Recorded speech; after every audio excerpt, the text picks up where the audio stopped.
Hello everybody, it's time for once again another video from N4M4W45. I'm your host, N4M4W45, and you can call me Lucius. Today we're— Why are you called that? What was that? Conscience, what are you talking about?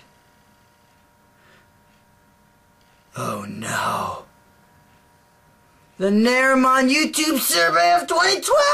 Why are you called that? I am called Namahushukta because my dad is crazy. The day before I was born, my dad went up to my Native American grandma and asked her what the Comanche word for the number 8 was. This would be because I would be her 8th grandson.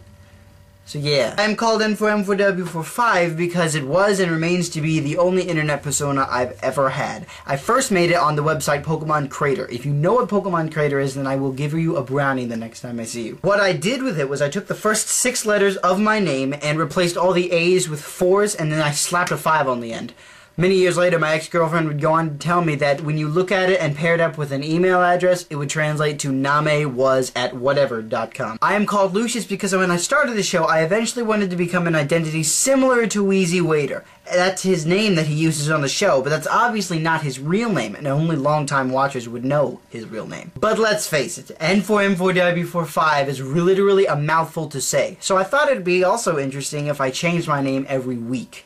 Yeah, I called myself Lucius because Bone Book 3 is in front of me, and Bone is literally one of the coolest comic books ever. Tell us about your favorite school teacher, yeah. I'm homeschooled, so I only have one teacher, but to be fair, I still think that if I went to actual school and had this actual teacher, I would have the greatest teacher in the world. My mom actually is a high school calculus teacher, but she also teaches me everything else here at Homeschool High. The reason why she's such a great teacher, though, is because she knows what she's doing. She knows how she's going to do things, and she knows how much work she's going to put into it. Not only that, but she knows how much work she's actually going to expect for you, and she won't take any less, though she'll gladly take any more. She also has a wonderful balance of knowing when it's okay to laugh at something and when she knows it's time to get serious. She's great. I love her.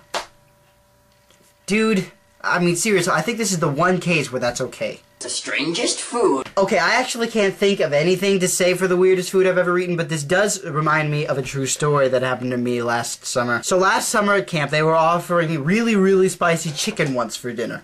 And this 12-year-old boy, I think he was in 7th grade, was going around daring people to have an eating contest with him. Now, I didn't necessarily despise this guy. He was actually kind of cool for 12, but he was bugging me at the time. So, I called his bluff and told him I'd eat the chicken. Now, I didn't expect one of his friends to come up with 2 plates and 5 pieces of spicy chicken on each plate. So then he told me, okay, so the winner is going to be whoever can eat all 5 pieces of the spicy chicken. We will also have it timed! It's now that I'm nervous, but I'm not gonna back out of this. So I take the chicken and they start the timer and I eat and eat and eat and eat and eat and oh my gosh, it burns!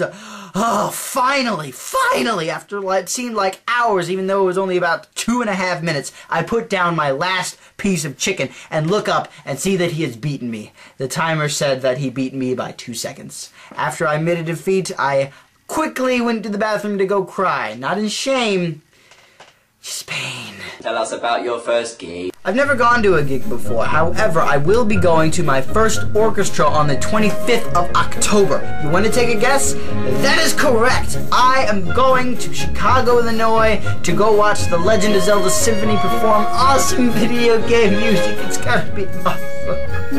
I really can't wait for this. Also, you should probably expect a Thoughts from Places video shortly after I get back from Chicago. What's your favorite place? I have a few favorite places. There's a game shop that I go to quite often because I'm good friends with the owners, and that place is amazing. It's where the nerd community of my town comes together and enjoys each other's company, and it's awesome. I also love going to my friend Steven's house and my friend Calvin's house, though I don't really have a lot of footage of each of those places. I do love going there because pretty much it's self-explanatory. My friends are there, and that's where they live, and in a way, after I go there a lot, it just almost seems like a second home to me. But I also love going to the park at the end of my street, both because it's very pretty and gives me a great chance to think about stuff, but also because for some odd reason, there's a Wi-Fi connection there. So I get to surf the web while enjoying nature. Who do you want to answer the survey next? I want my buddies Blazing Starmon and 66696 Joker to answer the survey next. However, I think it'd also be cool if my buddy Iggy would answer the survey as well. Don't know when he could do that, but we'll see. I'd like to tag anybody else on my collab channel, The Heptagon Nerds, who hasn't done the survey yet, because 3 of us have done it at this point, so it'd be neat to see the other 4 take it as well.